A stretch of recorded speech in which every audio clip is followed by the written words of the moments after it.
Hey y'all, it's Bennett, and it's time to take a look at the glass case. I've never showed this off in my collection before in any of my videos, so I wanted to give that a go and give you a rundown of what I've got in my glass case. And there's Cthulhu over there, keeping an eye on things.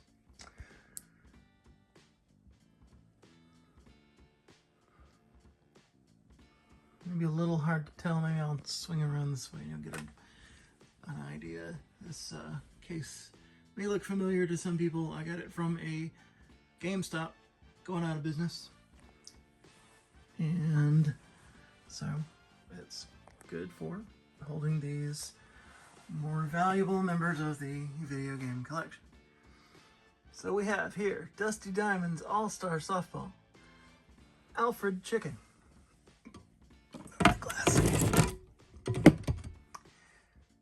L'Empereur, the Emperor, and the Blues Brothers, all loose Nintendo cart, and then Goemon's Great Adventure right there.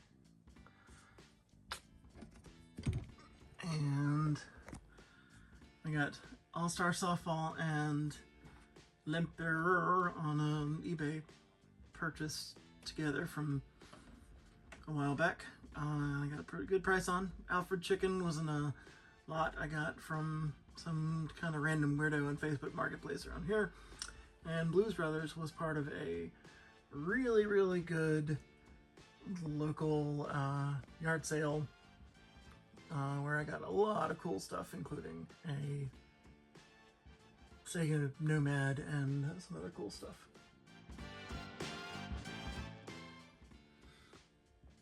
Goemon's Great Adventure I got at a thrift store, and I got it for a pretty decent price.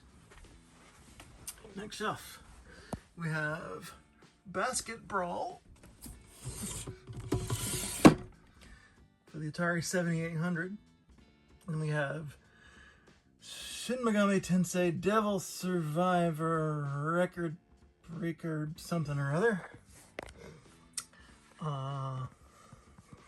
Then Hogs of War. And this is a sealed copy of Professor Layton versus Phoenix Wright. And then we have Pokemon Soul Silver. That's complete. Hogs of War was also in the same purchase that got me the Blues Brothers. Soul Silver I kind of had to piece together. I got the box from somebody at a yard sale, and I had to wait until I could find the game for a reasonable price to add to it. Professor Layton, you know, I think I got that at Walmart actually on super sale, and I just kept it sealed. I'm not a sealed game guy necessarily, but still.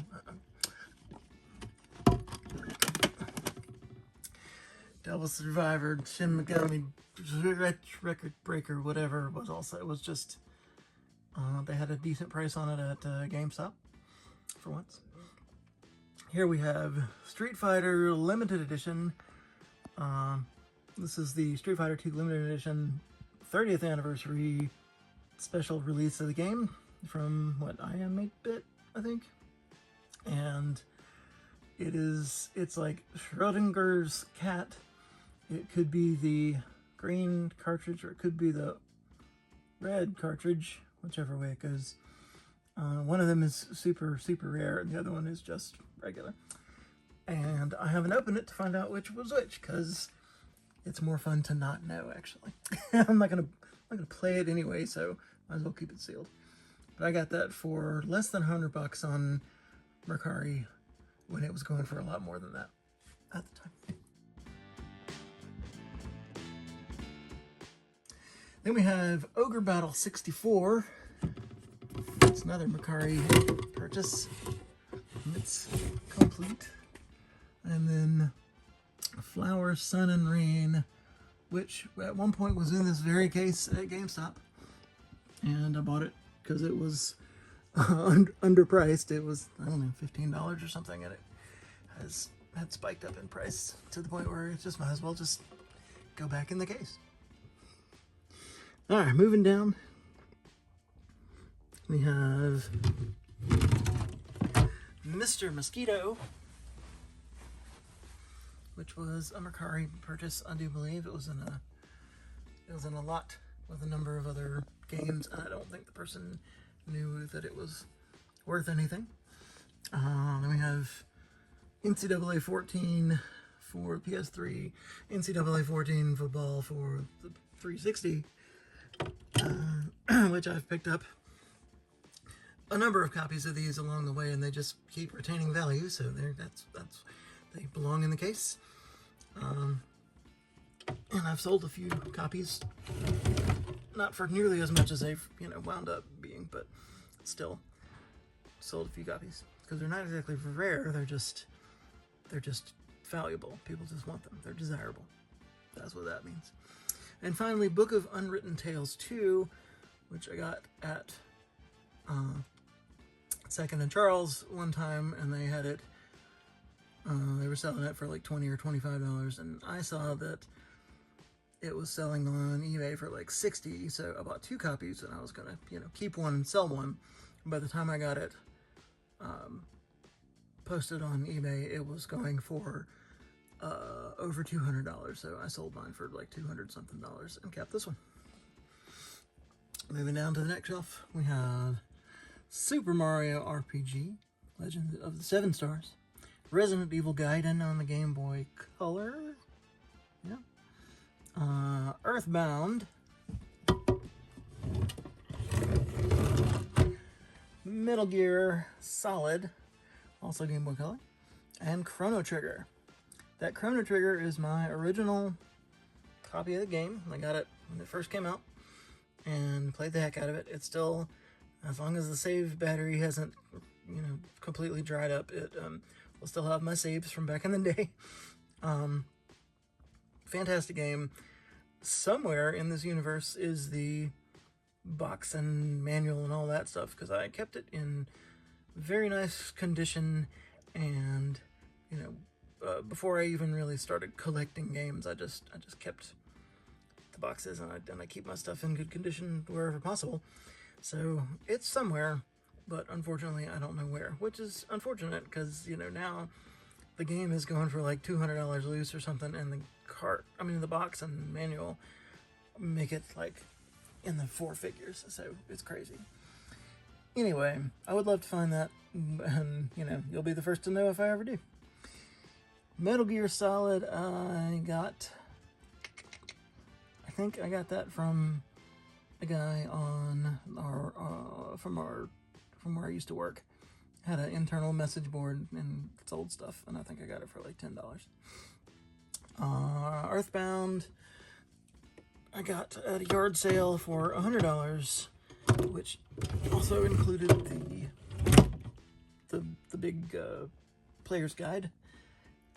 That was a really fun day. I also got some other really cool other games along with it to add to my Super Nintendo collection and stuff like that. But unfortunately, didn't have the big box. That would have been amazing. But for the cart and the booklet, whatever, the game guide for $100, that was a tremendous deal. Resident Evil Gaiden, I think I got. Now I may be mixing these up. Might have gotten Resident Evil Gaiden from the guy at work, and Metal Gear Solid from a thrift store deal, where at the same time I got Goemon's Great Adventure. And then Super Mario RPG I got from a Facebook Marketplace deal, where I got a huge box of Super Nintendo games, which had some pretty solid bangers in there, but that was the cream of the crop for that. All right, we move down, and we have Mike Tyson's Punch-Out!, Princess Tomato and the Salad Kingdom, Battletoads Double Dragon, and A Nightmare on Elm Street. I was always on the lookout for Nightmare on Elm Street, and I got the cart on a Mercari deal at one point, and then I saw the game at Southeast Game Exchange, Game Expo, Siege, South, yeah. And I was like, ooh, upgrade. And so I went ahead and just bought the whole game, you know, complete in a box. And sold my loose cart to, you know, pay for some of that back. Then we have Battletoads Double Dragon, and it was in an eBay lot, I do believe. Princess Tomato and Salad Kingdom was in one of my very favorite eBay lots that I've ever purchased. I don't think anybody knew what this game was because they didn't have great pictures of it. So I bid on it and got it for it was, you know, in a lot of kind of regular games. They were former renters and kind of not in perfect condition or anything, but I don't think people realized what that game was when it was in there. So I was able to get it and a whole bunch of other games for a pretty decent price. And the Mike Tyson's Punch-Out! I got at the exact same time I got Nightmare on Elm Street, same purchase. It's complete except for the letter, which I would have loved to have, but you know, that's all right. But you know, obviously a real classic for the Nintendo. Finally, on the shelf we have Gargoyles 2 on the Nintendo Entertainment System, and Chibi-Robo for the GameCube. And the Gargoyles Quest 2, I forgot to say Quest, was part of a eBay lot, and Chibi-Robo was part of a Mercari lot, and I bought a bunch of GameCube games, you know, paid a pretty high price. They didn't like miss out on anything. They knew what Chibi-Robo was, but I paid a high enough but still pretty decent price for a whole mess of games, and sold almost all of them and just kept Chibi-Robo to save some money. And yeah, Gargoyles Quest 2 was from another eBay lot.